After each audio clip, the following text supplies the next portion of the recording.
Bonjour à tous, ici Ruhi Chenet. Nous nous trouvons dans le village de Vuo en Tanzanie et sommes accueillis en héros. Parce que ce village n'a pas d'eau potable, les bébés ne cessent de mourir et je suis ici pour mettre un terme à cette situation. En Afrique, environ 800 enfants meurent chaque jour de déshydratation, de maladies telles que la dysenterie causée par la consommation d'eau contaminée et d'une mauvaise hygiène. Ces applaudissements proviennent de personnes ayant perdu leurs proches pour ces raisons. Dans ce village où la population est de 2500 habitants et où aucune maison n'a l'eau du robinet, les habitants marchent 2 heures par jour avec des seaux d'eau sur la tête pour aller chercher de l'eau sale dans un étang. Ils nous ont accueillis avec une cérémonie spéciale. Dans la deuxième moitié de la vidéo, je vais tenter une chose peut-être impossible afin de mieux comprendre ce que les femmes vivent tous les jours ici. Je vais essayer de transporter un seau d'eau depuis l'étang qui se trouve à 7 km du village. Nous verrons si je peux transporter le seau sans le renverser sur les chemins chaotiques. Dans certains cas, ils posent les seaux sur le sol quand il pleut et essaient de boire l'eau de pluie. Salut les gars!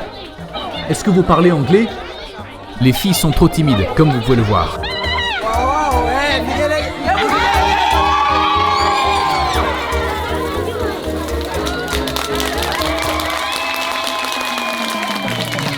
Le chef du village a tiré la première eau du premier puits de la région après des mois d'études de faisabilité. Puis, lorsque j'ai pris la barre, les chants « Water, water » des enfants nous ont fait chaud au cœur.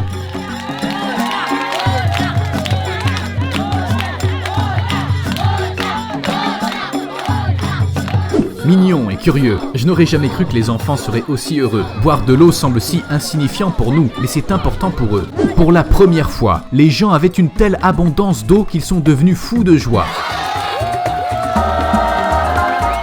En particulier les enfants, qui se sont baignés un à un sous l'eau courante.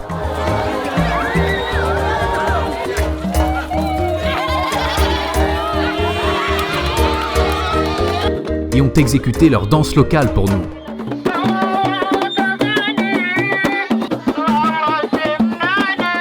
Lorsque nous avons fait voler notre drone pour filmer, nous avons été accueillis avec grand intérêt par les villageois qui voyaient un drone pour la première fois de leur vie. C'est juste un drone.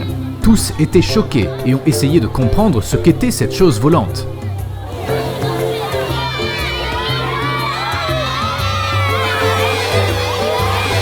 Maintenant, j'ai pris mon seau et je vais marcher 7 km jusqu'à l'ancienne source d'eau pour expérimenter moi-même ce que ces gens éprouvent. Puis je marcherai 7 km au retour avec l'eau sur ma tête. Pourrais-je accomplir ce que les femmes font ici tous les jours? Serais-je fatigué? Le long et douloureux voyage a commencé et la foule curieuse m'a suivi, se demandant si je pouvais le faire ou non.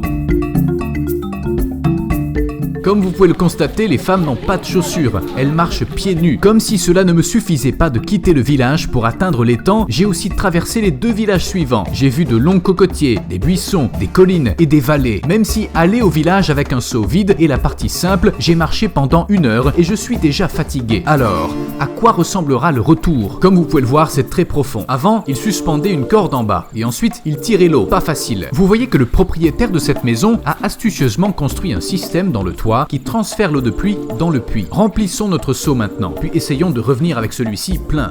Pouvez-vous enlever vos mains? Sans les mains, sans les mains. Comme ça.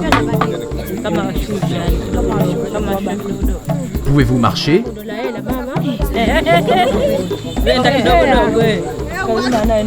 C'est une situation étrange. D'après ce que je comprends, dans certains cas, les femmes retournent au village comme ça.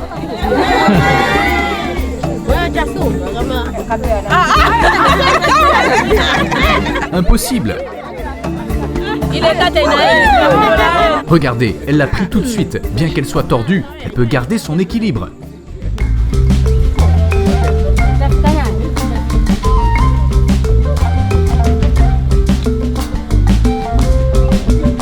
Elle essaie d'aider. Allons-y.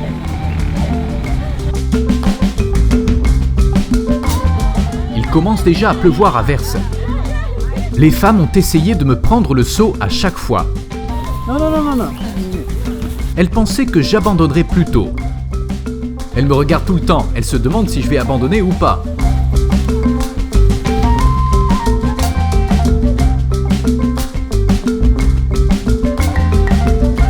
j'écoute le son de la nature en portant le seau, c'est presque hypnotisant. C'est une atmosphère très apaisante. Je ne sens presque pas la douleur dans mon cou. Lorsque j'essaie de tenir le seau fermement, mes bras me font également mal. Ce qui est intéressant, c'est qu'au bout d'une heure à une demi-heure de la tombée de la nuit, les mouches qui propagent la malaria vont apparaître. Je dois être rapide. Si je me fais piquer par les mouches qui propagent le virus de la malaria, je serai d'abord pris de tremblements, de vomissements, de douleurs musculaires. Et si je ne suis pas soigné, je pourrais même mourir dans la douleur.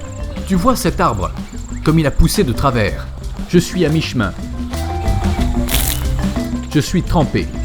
Vous pouvez voir que très peu d'eau a été perdue. J'ai les cheveux boueux et je pense pouvoir m'en sortir. Mais ce n'est pas quelque chose que je voudrais vivre tous les jours. Les personnes qui se plaignent de la dureté de la vie, qui se plaignent de travailler ou d'étudier, toutes leurs plaintes n'ont pas de sens ici. Le seau que je porte sur ma tête ne fait que 5 litres. Imaginez pour une famille de 7 personnes. Après avoir parcouru ce chemin fatigant pendant 2 heures chaque jour, ils doivent étancher leur soif, cuisiner, se doucher et laver leurs vêtements avec les 5 litres d'eau qu'ils obtiennent. De plus, cette source d'eau n'est pas propre du tout. Et parfois, cette source d'eau s'assèche complètement. Dans ces cas-là, les gens souffrent de soif et de dysenterie. Les bébés mourraient de soif et d'eau contaminée ici. La quantité d'eau qu'une personne devrait boire par jour est de 2 litres en moyenne et la consommation d'eau quotidienne d'un citoyen américain moyen est d'environ 150 litres, ce qui inclut l'eau utilisée pour prendre une douche, se brosser les dents et produire les aliments qu'il mange quotidiennement. Incroyablement difficile. Ma tête et mon pantalon sont trempés. Mon cou, mes mains et mes bras me font mal. Je sens que mon crâne me fait mal aussi. Hé, madame! Attendez, arrêtez-vous. Et enfin, le voyage de 7 km pour comprendre le quotidien d'une femme africaine était sur le point de se terminer.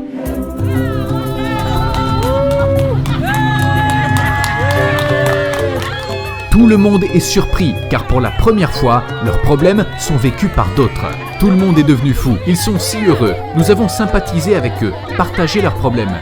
Je voulais savoir si je pouvais garder le seau en équilibre sur ma tête après l'avoir porté toute la journée.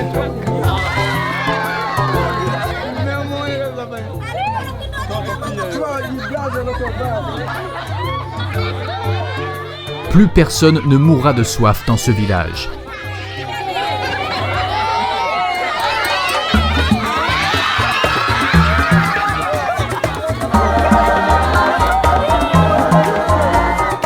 Ensuite, ils nous ont servi des noix de coco pour que nous puissions manger. Mon cou me faisait encore mal, mais je passais un très bon moment. Les enfants ne me laissent jamais tranquille.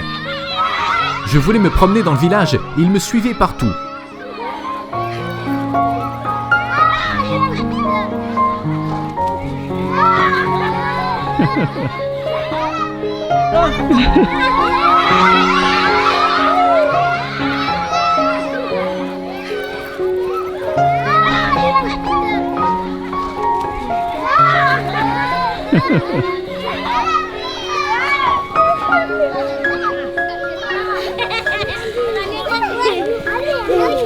Ils n'abandonnent jamais, ne me laissent jamais partir.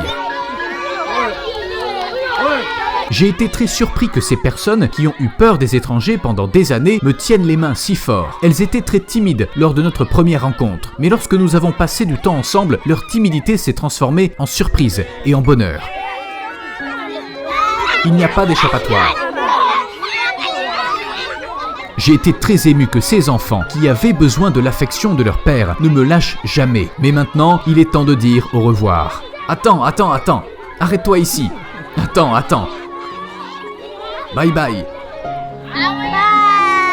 J'ai fait ça pour qu'ils ne s'approchent pas de la route. N'oubliez pas de regarder les autres documentaires que nous avons réalisés. Abonnez-vous maintenant et aidez-nous à développer notre chaîne. Je suis un réalisateur de documentaires indépendant. Mon équipe et moi continuerons à voyager dans le monde entier pour apporter des informations précieuses et rares à votre porte. Si vous souhaitez nous soutenir, moi et mon équipe, dans les frais de voyage, j'ai activé le bouton de souscription sur ma chaîne YouTube. Vous pouvez cliquer sur les liens qui se trouvent dans la description de cette vidéo et nous aider à créer des documentaires indépendants avec une approche globale. Merci pour votre soutien. C'était Ruhi Chenet pour vous.